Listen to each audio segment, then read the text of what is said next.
Hi, this is Sarah Newcomb. I am hosting Mormon News Podcast, a project of Mormon Stories. I am joined today with Darron Smith, Julienna Viegas. Sean Carter is going to be joining us, and also John DeLynn. We've asked him to be a part of this. We are going to be discussing the Jonathan Streeter hoax apology. He set up a website to look like a professional Mormon newsroom and did an apology about racism that was meant to look as if the first presidency of the Church of Jesus Christ of Latter-day Saints had apologized for racism. Again, it was a hoax, and it affected a lot of people. So we're here to discuss that. A little bit about me. I did an interview on Mormon Stories last year, and I also run the LamaniteTruth.com website. We'll also talk to Julienna and Darron. If you want to say a few things about yourself before we get going, that would be great. Introduce yourselves. Julienna. All right. So I'm Julienna Viegas. I have done a Mormon Stories a few years ago, 2015, I believe. I am here to share some views about what happened as a Black woman. I want to give a disclaimer that I'm not African American. I am a woman of color. I do not pretend to fully understand, or actually even understand, to have walked in the shoes of African Americans. So I can only speak for myself with my global view of the world. And I think it's important, as you hear what I have to say, that you know a little bit of my background. And you also did a Mormon Stories podcast, right? I did. And I wrote several op-eds in the Salt Lake Tribune. If you type my name, you may encounter some of them. Wonderful. And then Darron, would you tell us a little bit about yourself? Well, my name is Darren Smith, and I'm Satan. I'm the guy who read Streeter's apology, thought it was genius, and posted it. And for that, I'm the most hated man on the internet now. And so in addition to being the most hated man on the internet, I'm also a professor. I teach in sociology at the University of Memphis. I've written several books about Mormonism. I've been on John. In fact, I had one of the distinctions of being one of John's very first guests on Mormon Podcast Stories. So I'm very proud of that. John and I had a very lovely conversation many years ago about the church and so on. So I've been on John's show many times, and I support what he does. And so I'm here to give my account of what happened, so that people will leave me the hell alone, and recognize what it is I tried to do. I've been trying to do an apology for the church for years, so this is nothing new for me. But apparently for other people, primarily black Mormons, it was a big deal. So my comments are going to be directed mainly toward the black folks who see me as Satan, has called me Satan, some other choice words. So I want to make sure that I get that out today and hopefully set the record straight. But also I want to be sensitive to the fact that a lot of Black people were hurt by the apology. So I do want to acknowledge the fact that some pain was felt by that, but it was completely unintentional for Blacks to feel that way. And there's a distinction between active Black Mormons who felt one way and non-active Black Mormons who felt another way. I think we'll talk about that too. So. Yeah, I think that's actually a great place to start, because a lot of the people in the active community have genuine feelings of trauma and pain that they've experienced through the racism, and they still want to hold on to their faith. And so understanding their experience, I think, would be a great place to start. And then we'll move on to what it's like being on the outside and what people want to do to help, and people trying to make change, and how to handle that anger, and supporting both sides, I think, are really important.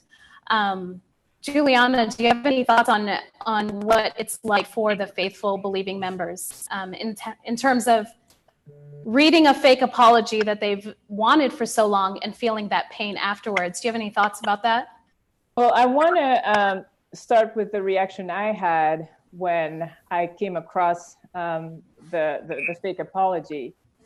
So it was accidental. I was on a text group where one of my friends posted it, and so I read it. I saw it, and for the first few minutes, I actually thought it was real. And I was happy about it. I'm like, wow, this is incredible, finally. No, people have to know and understand that I have not been active for a few years now. So I wasn't emotionally as invested. But did I believe it for a minute and thought it was great? Absolutely. Then I read the comments and it was a hoax. So I'm like, okay, not surprised that it's not real, moving on. So I did not have an outburst, or I wasn't shattered. Or now, had I been still in the church, had I read this 3-4 years ago, my reaction would have been the exact same as, you know, I'm going to call them my sisters who are, you know, Black and in the church. I would have been devastated. I would have had the same reaction, because it's something that I was hoping from the leaders. It's something that I want to see happen, or would have at the time, or up to 3 years ago. So yes, I can say honestly that I understand the reason why they felt the way they do. Now, yeah, I spent quite a bit of time reading comments of people after they had read it and thought it was real. One gal that was just in tears, crying, just overwhelmed. She laid in her bed just with emotions of finally receiving an apology that she had wished for, and then finding out it was a hoax, being so traumatized by having it not be real. Has anybody else gone through and read a lot of the comments and reactions that people have shared? John, have you seen any of the comments of pain that people expressed? Yeah, and I'm very happy to take a backseat role in this conversation. But yeah, I think people just feel like they were re-traumatized, that it's hard enough to be a person of color in this world, in the United States, in the church, and now they're trying to, you know, now they have to not only struggle with that and trying to keep their faith together as they're in a church that still maybe has some work to do, or a lot of work to do, but then also their emotions are being toyed with as they go through the jubilation of getting, you know, in many ways the apology they always wanted, and then finding out that it was a total fake. It's just devastating. Well, and the apology that they always wanted just shows how much pain that they've experienced already through the racist history. So, Darren, you had a completely different experience because you've been involved. I'd love to hear about it. You know, Jonathan reached out to me a couple of days ago and said, "Hey, Darren, I've got this fake apology I'm going to do in anticipation of the NAACP meeting with the church. Would you take a look at it for me? Would you read it for me and tell me what you think? What are your thoughts?" I read it, blown away. If the brethren were to write an apology letter, it would sound something like what Jonathan wrote. I mean, it was pretty powerful. So I said to him, "I like it." He said, "I'm going to post it. I don't know if the church is going to issue an apology with the NAACP, but if they do, then, you know, the joke, then the hoax is not a hoax. If they don't, then it's a hoax." So, and I said, "Fine, I'll go along with it." So about maybe 10 or 15 minutes later, Jonathan sent me a link. It was quick, boom, it was there. So, and then I started to post it around, and I also sort of played into it as if it were real. And that's probably where people are upset with me, because I played into it knowing that it wasn't real, but played into it. And so a lot of people feel like I betrayed them or I hurt them or whatever as a result of that, which I have offered an apology for that, for my particular role in that. But in terms of the idea itself, I said it then and I'll say it now. I think it's brilliant. I thought it was a brilliant idea. And people have castigated Jonathan for his role in it. And of course, they've called me all kind of things, like I told you before, Satan and everything like that. So I have been trying to get the church unsuccessfully to issue an apology for a long, long time. And the reason for that is because the church teaches reconciliation, right? You commit a sin, and then your responsibility is to do right or make that sin better, or to restitution, to engage in activities that would facilitate restitution. So the church. Well, the church does teach that, but they also say they don't that they practice won't. it though, Sarah. They don't practice. They've made statements that they won't make an apology. They don't request apologies from others, and I'm just saying what they say. Sarah, what that tells me, and what that should tell the listeners, churches aren't democracies. They're not democracies. They're oligarchies, and they're ran by people who have a particular way of seeing Christ, and a particular way of dispensing Christ to the larger masses. So if you're going to teach you just for. Well, I'll say this last point and I'll be quiet. If you teach truth and reconciliation from the pulpit on any given Sunday, if you're teaching it, you ought to be setting the example for that.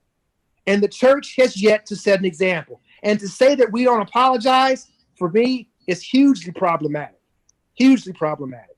I didn't have the same emotional reaction to it because I knew what was going on with it. But had I not known what was going on, I probably would have been overjoyed and overwhelmed about it too. Yeah. So I can see where people were hurt, where people's feelings were hurt and so on. But don't shoot the damn messenger. Don't shoot the messenger. Shoot the church. It's the church that did it, not me. Yeah, I have a few different viewpoints on things, I suppose. But first, I'd love to invite any listeners to post questions. This is a super sensitive subject, and there's so many different points of views to this. Just to say what the church said, that they don't make apologies. They also say they don't expect apologies from others. And I agree. I agree when it comes to making amends, that personally I feel that apologies are necessary. However, forcing someone to apologize is rarely a real apology. You rarely get a real apology from that. How you gonna claim to be a true church, Sarah? How you gonna claim to be the true church if the first thing that comes out your mouth is, "Oh, we don't apologize"? So let me ask you this: the fake hoax apology, what races did it apologize to? What races did it address? It was meant for African Americans. I'm sure people of color or people of African descent. I'm sure that's what it was meant for. It specifically, addressed race in the priesthood. What races have been hurt by the church? Native Americans, people of African descent, LGBTQ. Specifically races. Okay.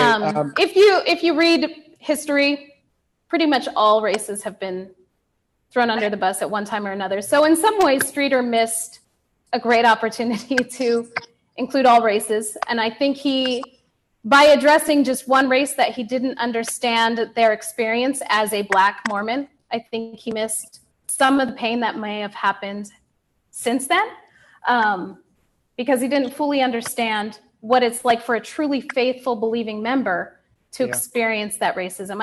I don't think he meant to hurt anyone. Definitely I can see the ignorance. And reading his apology that he did replace the initial news with, I can see that he learned a lot from it. I mean, it took him 4 days to apologize, but he did apologize within that 4-day time frame.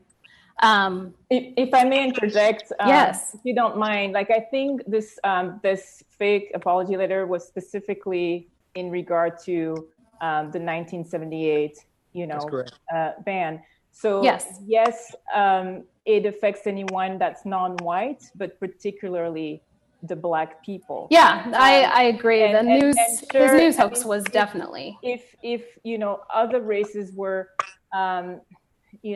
dismissed, quote unquote, or not taken into consideration, it goes with the ban itself already, which is also very Black people focused. So not to say that, it should include everyone, No, I'm saying what he did was he focused specifically on Blacks in the priesthood.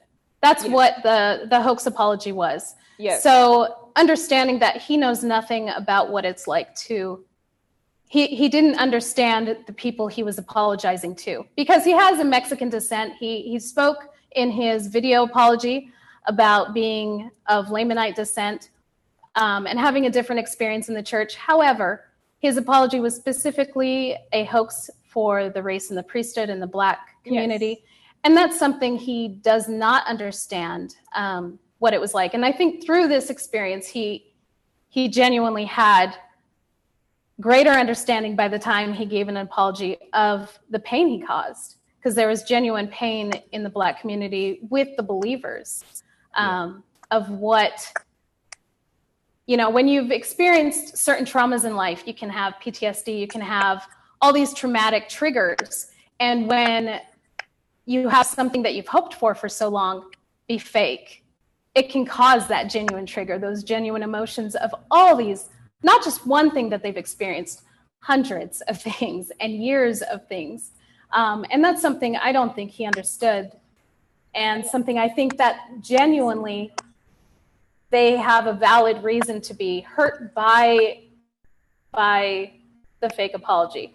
That's not saying that I don't think that it's not needed. I think an apology is needed, and I'm not against him wanting to fight for what he believes in, because everybody has a right to stand for what they believe in. And this is obviously something he's passionate about. And that's something you're passionate about, Darren, or else you wouldn't be doing it. So I would love to hear what other things can be done going forward Sarah, to fight for that. Can I ask a question of both Darren and Julienna? Yes. So one of the things that I felt most bad about, and again, I wasn't planning on being on this episode, and you guys asked me to, and that and I'm grateful, but I just want to take a back seat. But one of the things that I felt most bad about was that Jonathan shared it with me maybe an hour or two before he was going to release it, and told me it was going to be a hoax.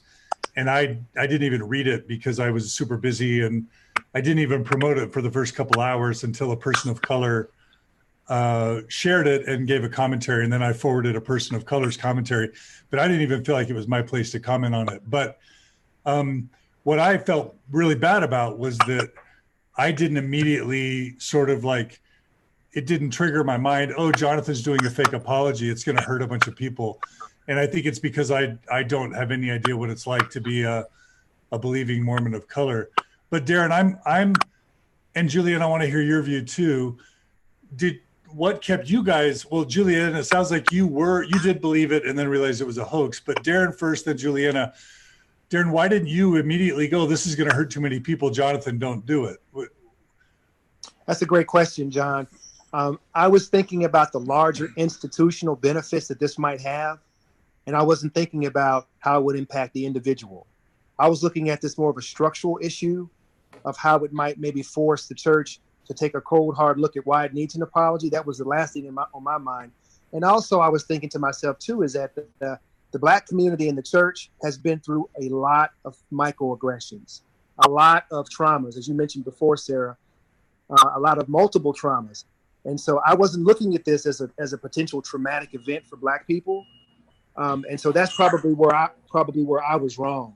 But initially, I wasn't thinking about how it would impact the individual. I was thinking about how it might force the church, twist the church's arm to finally come out and say, you know what, we screwed up, we apologize.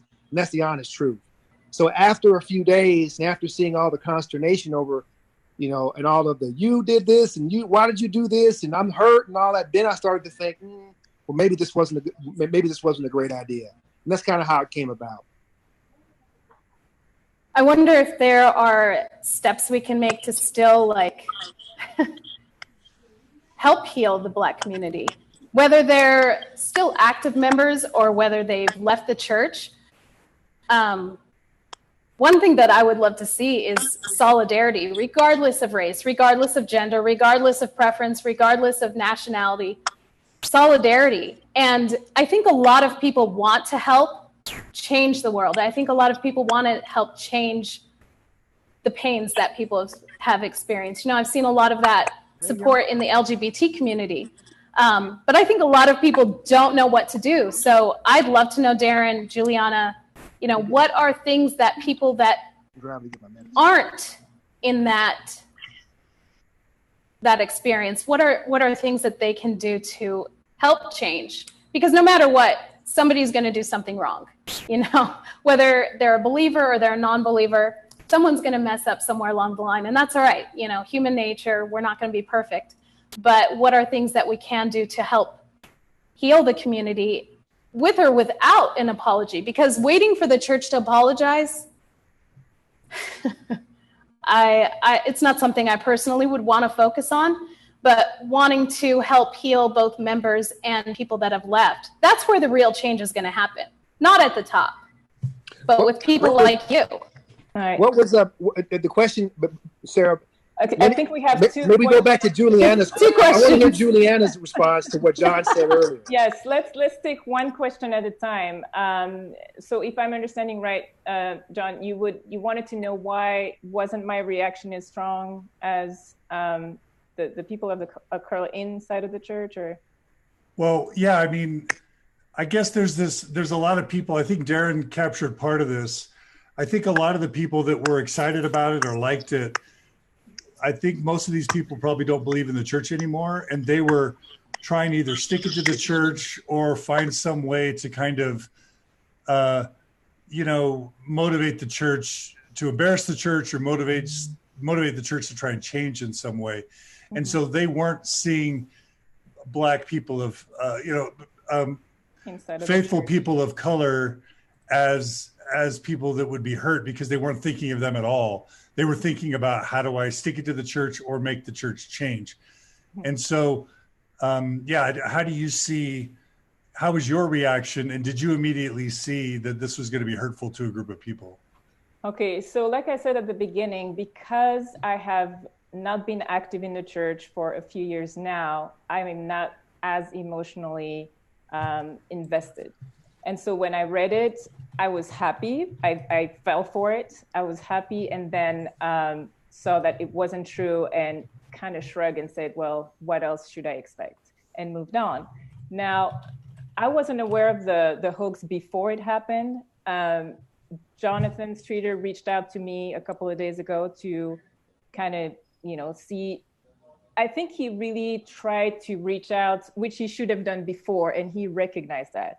Now, what I understand he understands now is that he should have reached out to, for example, Sisters in Zion or these people, kind of warn the community about what was going to happen before going ahead and doing it. Or I think it was very well written, obviously very believable, because most people who read it without knowing it was a hoax believed it was true. Looking with hindsight, it would have been actually nice if it weren't a hoax, and if he had just said, this is what I wish the church would say or do, and present it as such rather than a hoax. No, I think that with hindsight, he realizes that. With hindsight, warning the community that would be impacted should have been done. Now, do I believe that he's a racist who has no feelings and couldn't care less and will use any means to try to reach the leaders? No, I don't. And I saw this for what it was the moment I saw it, because I am able to take a step backward and look at it for what it is. The desire of change. Now, the way he went about it, yes, a bit insensitive, or a lot, if you want to call it so, but not intentional. And that's where I have a problem, is where, so I wasn't wanting to be a part of that conversation. I just looked at what the reactions were. I did spend hours listening to both Sisters in Zion and LaShawn express how I felt with them. I was able to put myself in their shoes in the sense that if this had happened 3 years ago, 4 years ago, I would have felt the exact same way. I would have been devastated. I would have been crushed because of the stand back that I've been able to do. I don't feel that same way, but I feel for them, and I understand the the despair, because I've been there. Like, I have been there. I was raised in the church. I grew up in the church. I spent decades in the church. I've done everything in the church. The church used to be my family. Now, I understand what it's like to be hurt from the inside. Now, the fact that people are so quick to, certain people are so quick to call Jonathan a racist, a white supremacist who takes advantage of the Black people to get to what he wants, I think that is going too far. Or calling anyone who thinks that the piece was well written, that they are racist and white supremacist and blah blah blah blah blah. Like, that to me is a bit much. Yeah, and I think he could have avoided that, like you said, if he would have reached out first, which, yeah, he does know now, but yes, I think that was very insightful of you. Yes, I agree with that. It was a mistake, but can we take it as such? And yes, Yep. He hurt a lot of people, but I mean, are you, I'm not in the church. I'm a spiritual person who lives my spirituality how I see it fit. But as a Christian person, believer in the church, shouldn't you try to ask why before pummeling someone, even if what they've done is wrong? Like, what about, understanding that, where he's coming legal from. action. I hear about white supremacists and racists and this and that, and he's using us as a community to get to what he wants. What about asking him why and listening to the why? Listen to the why. Whether you agree or disagree, try to understand where that comes from. Because it doesn't come from he's a racist and he just wants to, I know it because I've spoken to him. I didn't know him before this happened. And I saw other people online trying to say, hey, I understand that this is very traumatic, but nobody was killed and there wasn't a rape and this and that. And not to say, again, I get that people shouldn't tell the Black community how they should or shouldn't react, what they should or shouldn't say. Fine. But can we take a step back and have a little perspective on this? Instead of like we all fist and insult and, where does that take anyone? Let me interject a thought, ladies, if you don't mind, real quick, in Jonathan's defense. When I spoke to Jonathan about this a couple of days ago, he asked me if I could reach out to several people. Juliana, you were one of them. He asked me to reach out to. And I also took it upon myself to reach out to Sisters in Zion and also Janan. He wanted me to reach out to Janan. I forgot Janan's last name. And I reached out to them, but no one answered. No one answered their phones. I sent messages to them, to letting them know what was coming down the road. But no one answered my responses. And so when it came out, of course, they were livid by it. And so I let them know, listen, I tried to reach out to you two, or you three folks before it went out. It was Dwayne, it was Sisters in Zion, mainly Zandra. I reached out to Zandra, and I reached out to Julianne.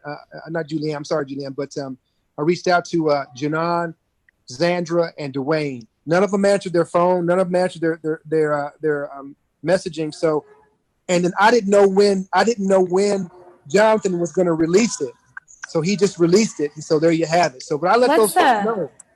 Let's do a couple of listener questions. One person asked why we didn't have Jonathan on the panel today. And that was because we wanted to talk more about, he wasn't invited actually. We wanted to talk about reactions and get more information from that perspective, what the reactions were. And we also reached out to Sisters in Zion and didn't hear anything back from them. So they were invited also. We attempted to contact them. We have another listener that says you don't have to be a member of a group in order to attempt to send goodness, transparency, or well-being toward that group. In essence, what Jonathan Streeter did is like what Ryan McKnight and Julian Assange did. They used subterfuge and moral questionability tactics to make the world a better place. That was a great comment from that listener. What are things moving forward, do you think that we can do, or with people that aren't part of that group, what are things that they can do to be a part of helping that community move forward?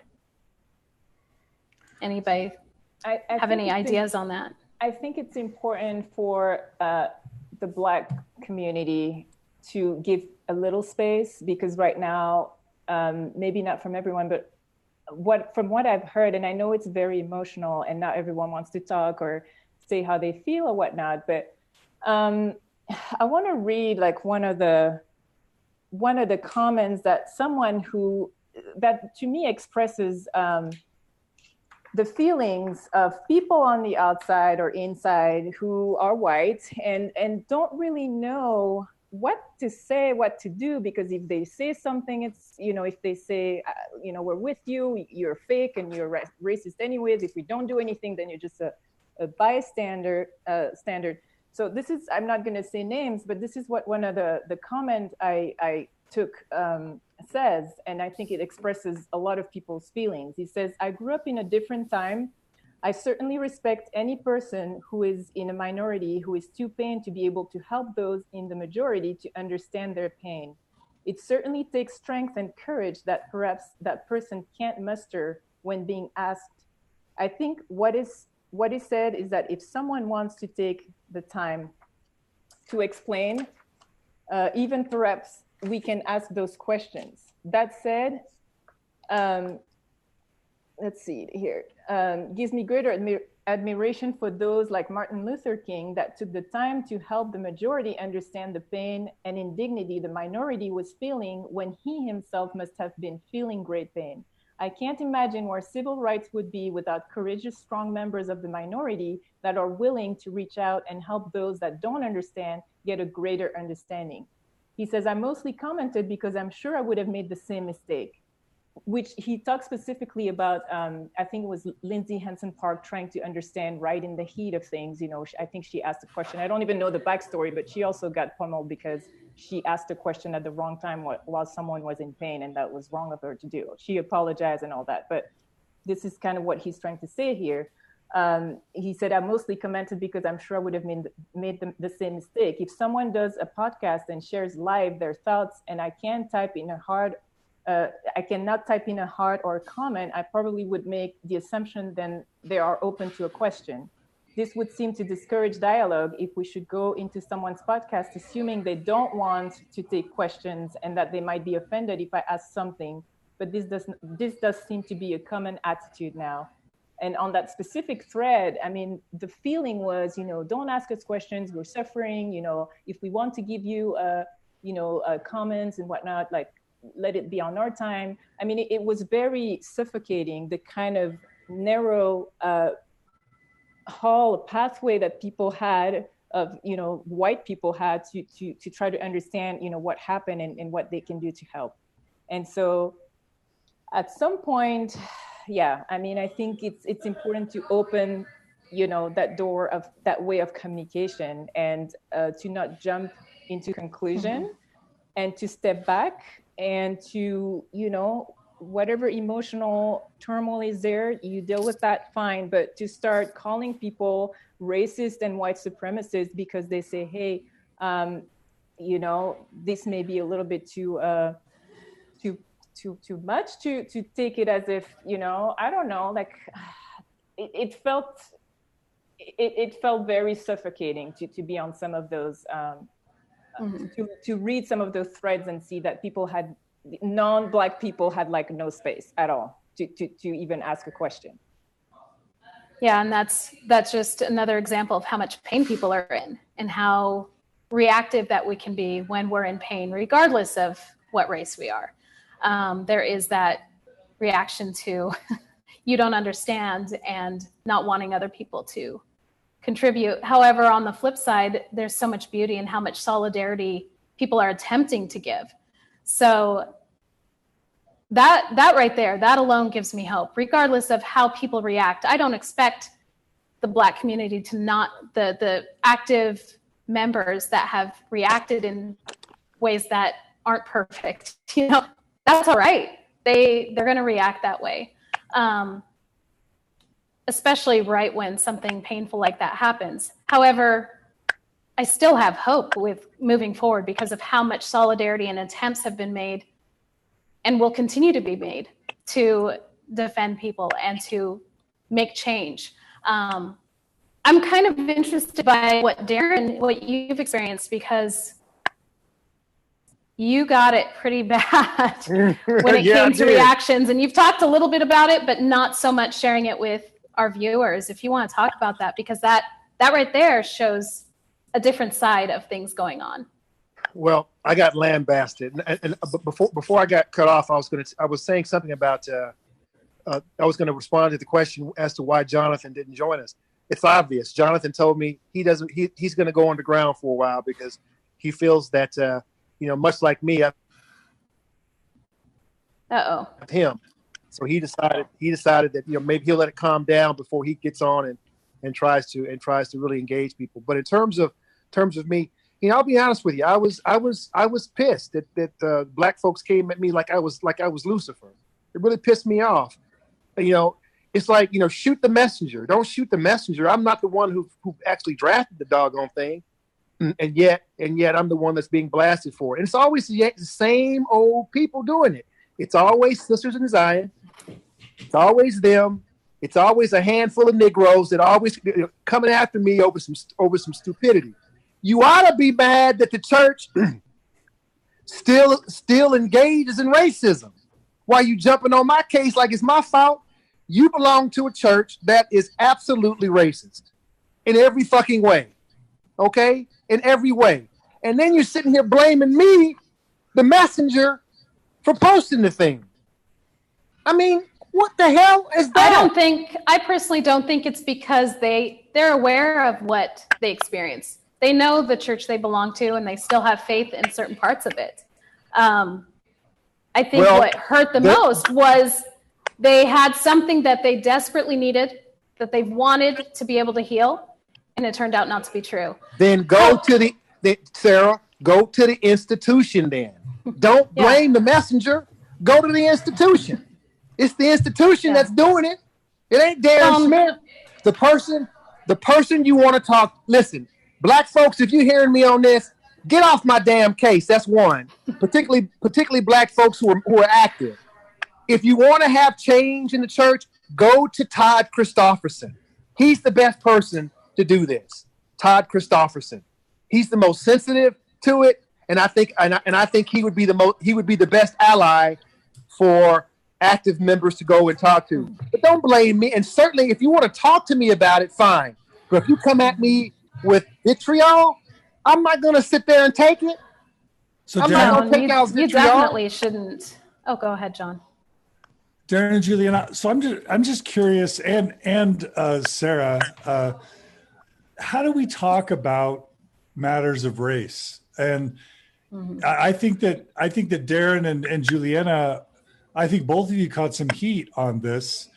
And instead of, it's okay to be frustrated, obviously, with how the conversations happen, but how do we, why do you guys imagine it would be great for the sisters to have come on to be able to represent themselves, but since they weren't able to come or didn't want to come, all we can do is try our best to represent what we understand from them and to try and understand the best we can. So when you, Darren, or when you, Julienna, or when a bunch of frankly white people tried to say things like, the church is hurting people, it's the church you should be mad at, it's just satire, that was really hurtful and really angering.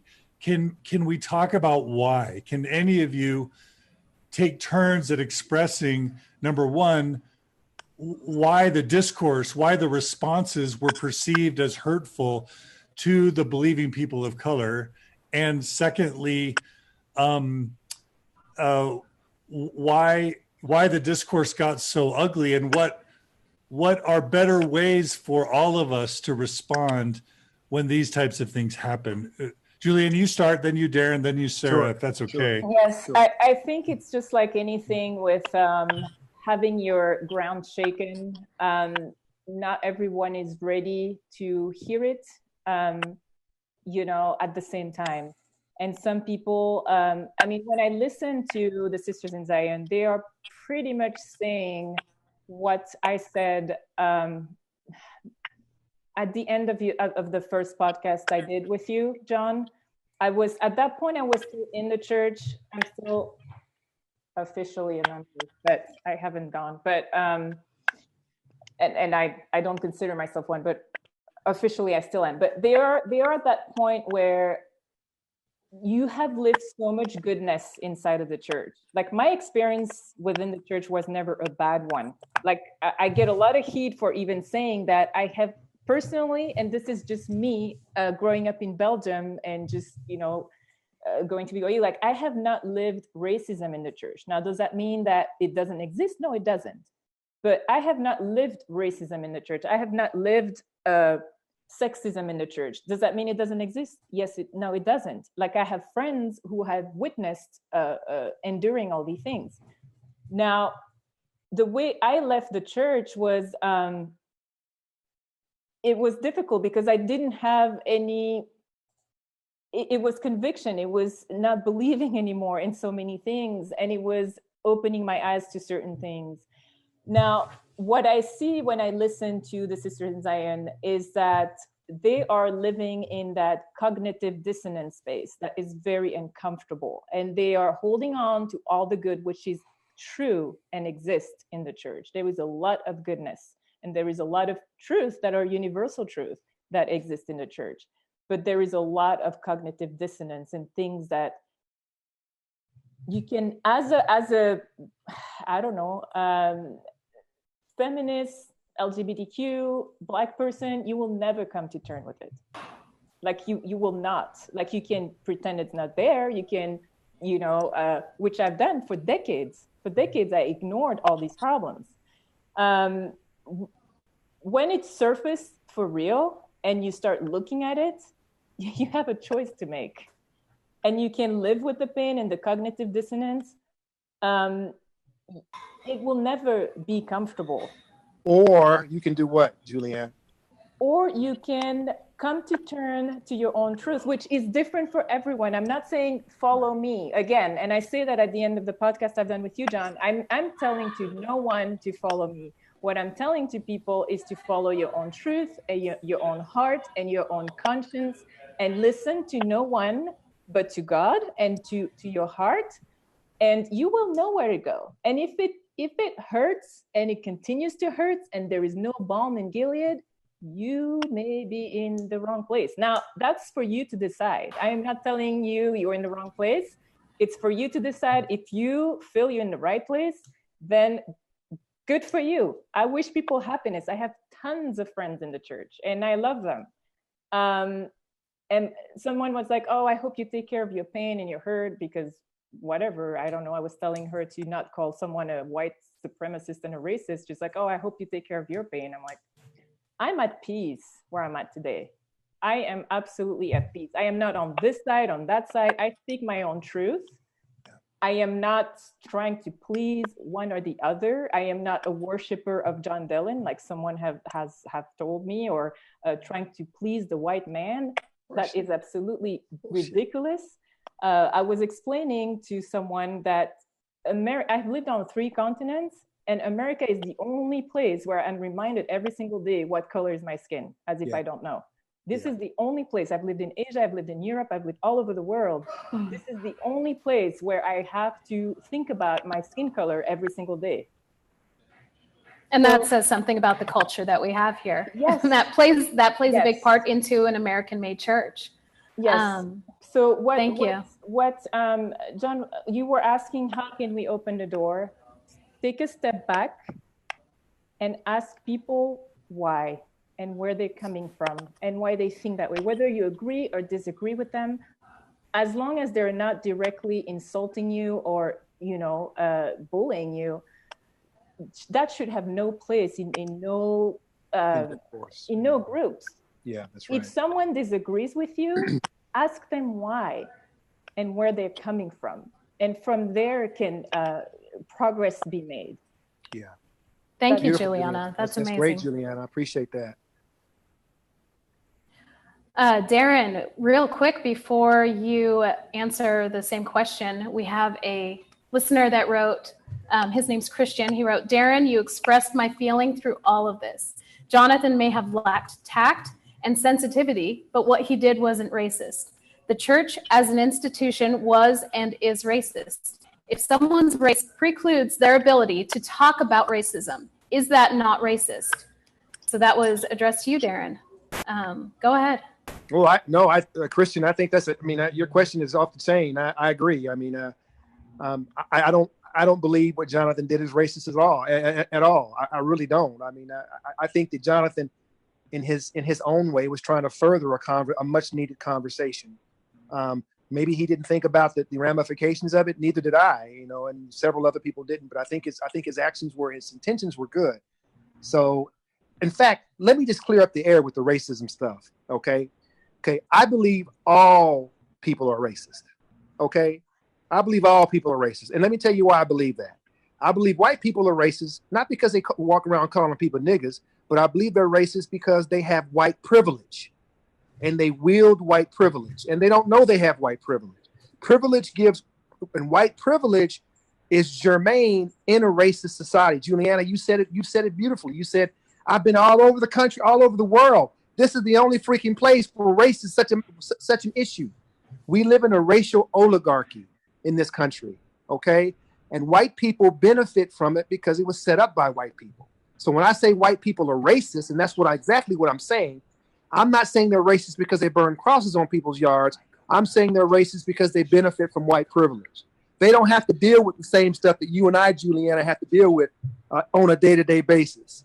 Can I touch your hair? Where are you from? All these stupid questions that you get asked by people who mean well, but for you and I, it's the continuation of those questions, those microaggressions, that causes us problems. So I say all white people are racist, not because they're mean, but because they benefit from white privilege, first and foremost. Okay, that might make some people uncomfortable, but if you look at the research and the evidence, it seems to support that.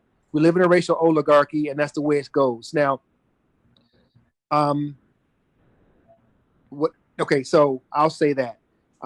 What else? What would I say?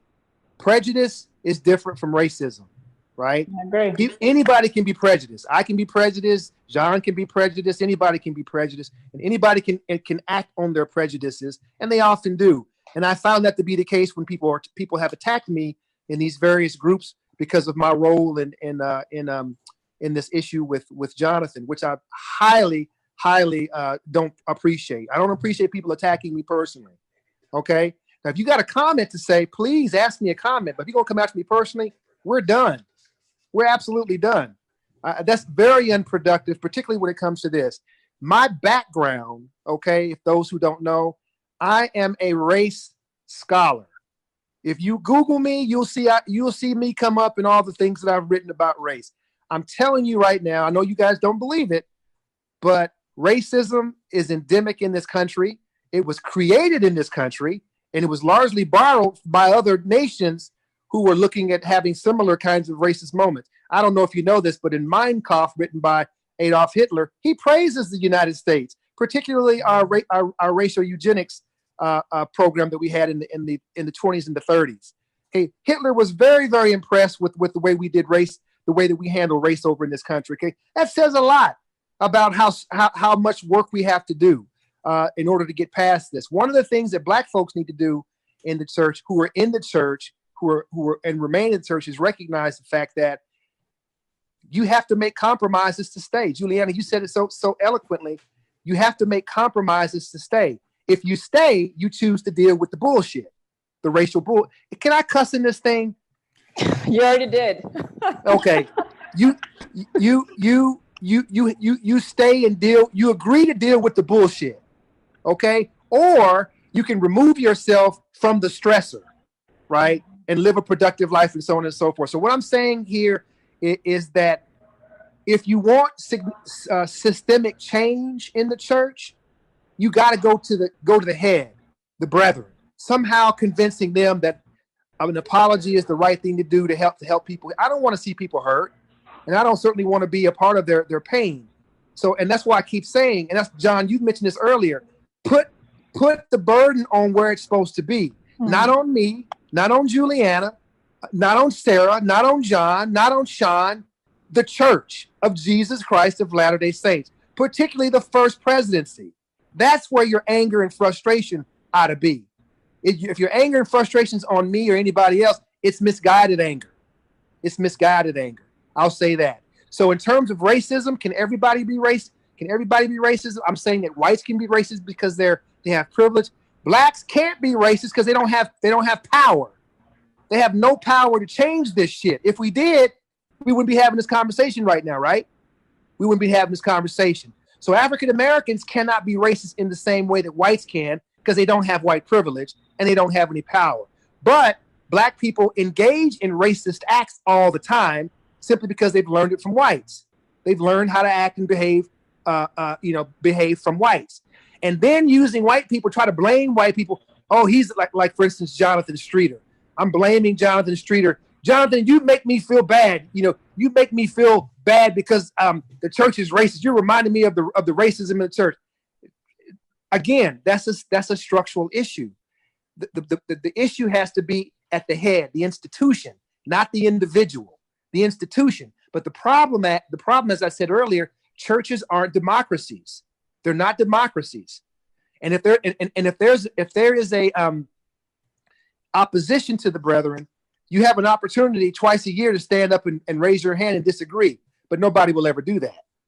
Because if you ever did that, you'd be pummeled just like we've been pummeled. Just even saying, I thought this was a brilliant idea. And I'm going to say it again. I thought it was a brilliant idea. I'm going to say it again. Some of y'all going to get pissed about it, but I thought it was a great idea to start a conversation. What I take responsibility for is my part in playing up on it. Like Peggy, I called and I asked Peggy Peggy Fletcher Stack. I asked Peggy if she knew what was going on, and she felt extremely betrayed by me. You knew what was going on, and you didn't, and you let me go. So I feel bad about that with Peggy. I tried to play it up with several people, and I apologize for that. And if people don't accept my apology, that's about you, not about me. It's my apology. I put it out there. But again, I'll say it one more time and I'm done, Sarah.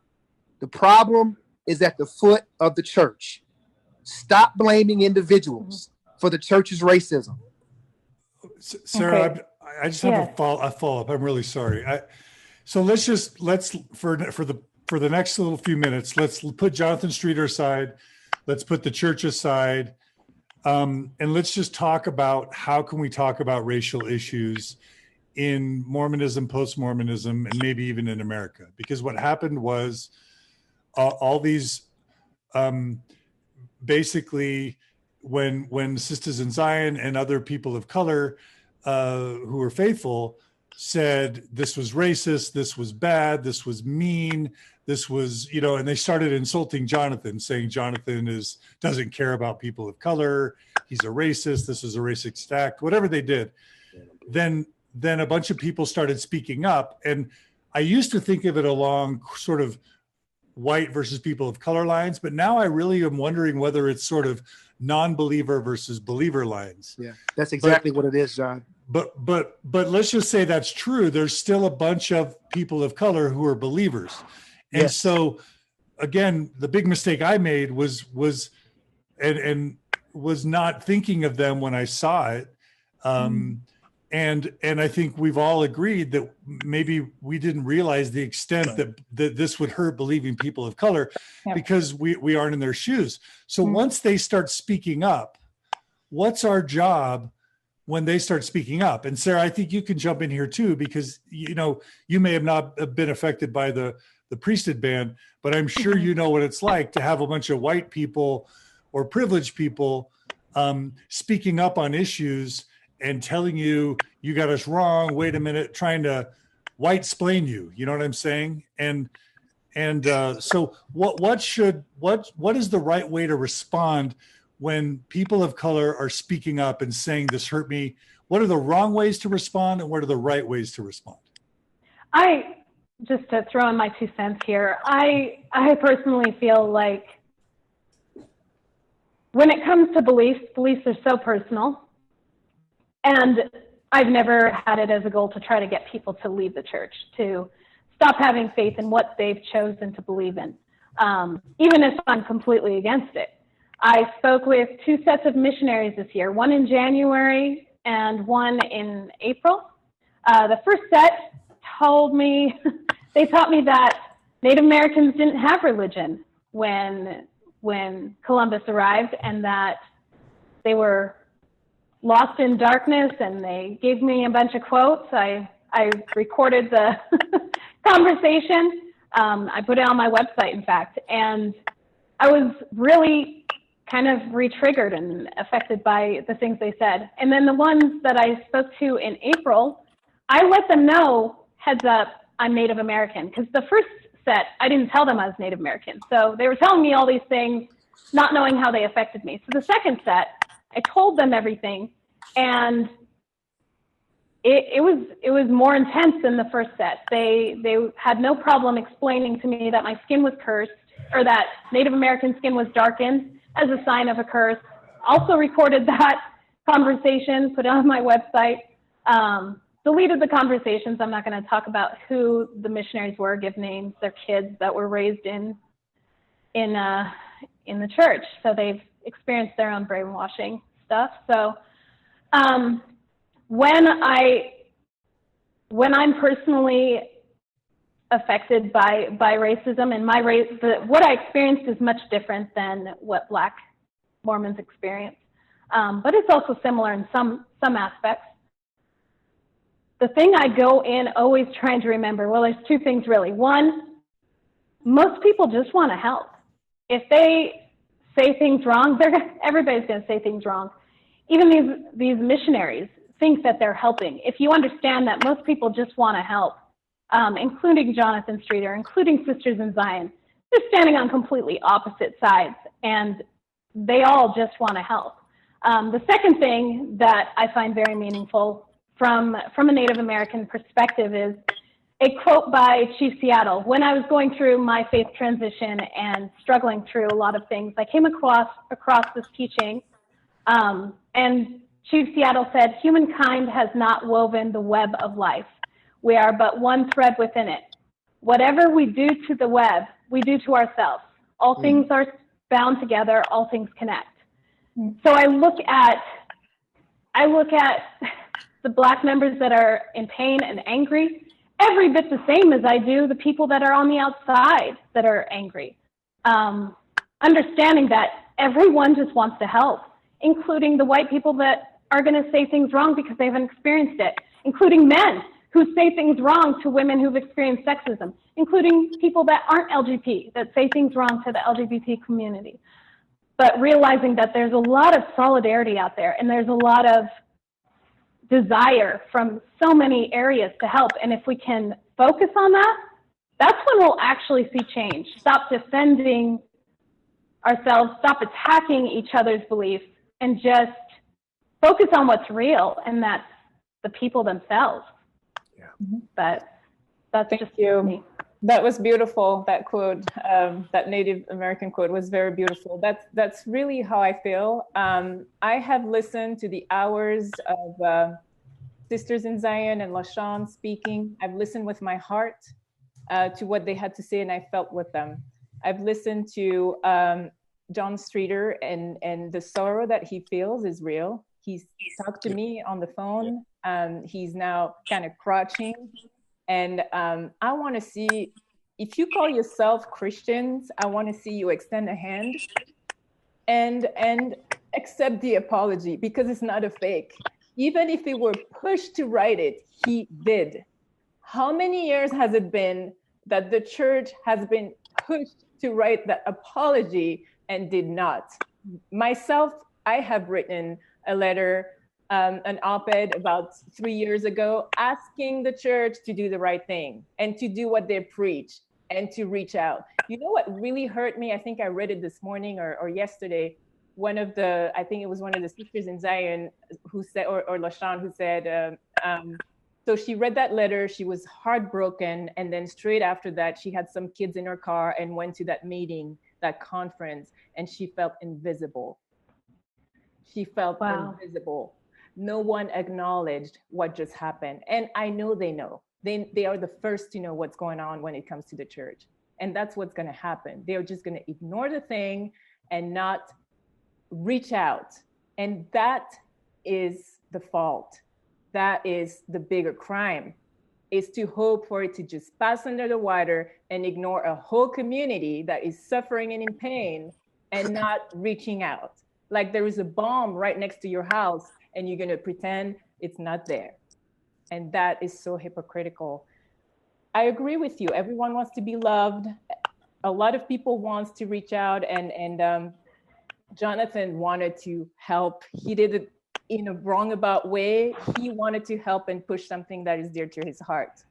He wasn't trying to use the community to stamp on it. I'm actually really disappointed with Peggy Fletcher's article on the Salt Lake Tribune. I really looked up to her. I admire her. I liked her article. I thought her latest article about the hoax was so one-sided and very unfair to Jonathan, because he talked to her and he told her his real intention, and it did not transpire in the article in the Salt Lake Tribune. And I don't care about what the majority think. I care about what my truth is. And my truth is, ask people why they do what they do. And you will know if their intentions was good or evil before you call people Satan and supremacist. And just expand your vocabulary a little bit, stop insulting, and try understanding. And most of the time you'll find that their intentions were good. We're going to have to wrap up here pretty quick. If you want to say whatever you guys need to, go ahead, John. No, I was just going to say, I really appreciate the comments that Julianne and Sarah made. I mean, I don't think I can really follow up, Julianne, particularly what you just said here a minute ago, was just so profoundly poignant. I think I've spoken my piece. I think people know how I feel about this issue. Like you, the church needs, if people are in this kind of pain, the church needs to say something about it. The church needs to do something about it. And if they don't do anything about it, then there's your answer right there. Absolutely. And they don't care much about your feelings, and that's the way I see it. So, like I said before, I will be happy to engage anyone in these questions, but I won't involve myself in vitriol. I won't do that. So, but that's all I have to say about it, I guess. The church is coming out with a B1. So if you go to B1. That's BEONE, B1.LDS.org. The church is doing, I guess, a live broadcast on June 1st. It's put some videos up on its website about Jane Manning James and about Elijah Abel. And it's got a little, promo set of content where it's trying to sort of celebrate the 40th anniversary of the priesthood ban being lifted. I've seen a lot of people in the progressive post-Mormon community saying, why is this a celebration? Is it weird that the church is celebrating this? Yeah. Have you guys seen the church's, intention on celebrating this moment? And do any of you have thoughts on that, the idea of celebrating it? And basically a call for unity, right? It's a call for unity. It's beautiful to send a call for unity, which any church does and should do. It's another thing to just face the fact and acknowledge people's pain and say something about that. Yeah. And give the apology that is that's right. Needed. That's right. I'm not even invested in it anymore, because quite frankly, I don't care. I'm going to be happy for Sisters in Zion and LaShawn and anybody in. When I hear that apology, I'm going to rejoice for the people who are still in, because I'm where I'm at and I'm very happy where I'm at. But because I still have ties, because I grew up in that church, because I have lots of friends in that church, I will rejoice with them when that happens. Until that happens, everything else is kind of like, it's not as a church saying we should be united and love each other and embrace everybody. Isn't that what every church does and says? How does that differentiate you from anyone? Like, I don't see any, anything to glorify, the church for that. Like, do the right thing, acknowledge the pain, and do something about it. That's my call to the LDS church. Do something about the real pain. It's nothing to do with Jonathan Streeter. What he did in global perspective is insignificant. It's irrelevant in comparison to what should be done by the people who matter most, who are the leaders of the church. Reach out to the Black community and show that you care. That's what I have to say. Juliana, I second that motion. And I would say this: there's no celebration without an apology. Absolutely. There can be no celebration without Mhm. recognizing the pain that people have I agree. experienced. So for me, there's no celebration. I agree. That right there is huge, Darren. I had not considered that side of things with them doing the celebration. I find that very, very poignant. I agree. That's Thank a you. blanket. That's a blanket. So anyways, I do, I hope everyone who's hurting right now that they will find peace and healing, whether it's in or out of the church. I empathize and I get it, believe it or not. I've been through excruciating pain myself. Everyone has their own experience, but I know the pain. I know the pain. And I don't wish it on anyone. And anyone who wants to talk to me, feel free to talk to me. But just like Darren said, if you're just going to insult me or say that I'm trying to please the white man or some nonsense like that, don't talk to me then. But if you want to understand or me to understand you, I will have a civil conversation with anyone who wishes to talk to me. Thank you, Juliana. John, did you have any last comments, or I think that about wraps it up? No, you guys have been brilliant. We may, I do actually just one thing. I want to extend an invitation to Janan, to any of the sisters in Zion. We've tried to reach out. If there's any believing Mormon, when I say people of color, I mean specifically people that would have been affected by the priesthood ban. I would love to host another panel sometime next week and get additional perspectives. We did all we could.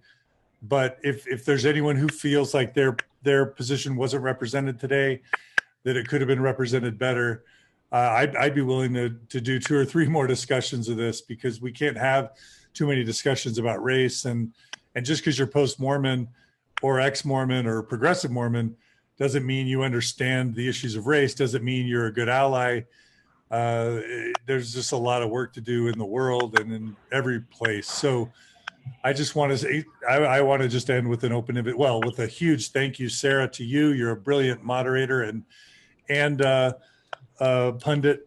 And then Julienna and Darren, I love you guys. I was so grateful you'd be willing to come on.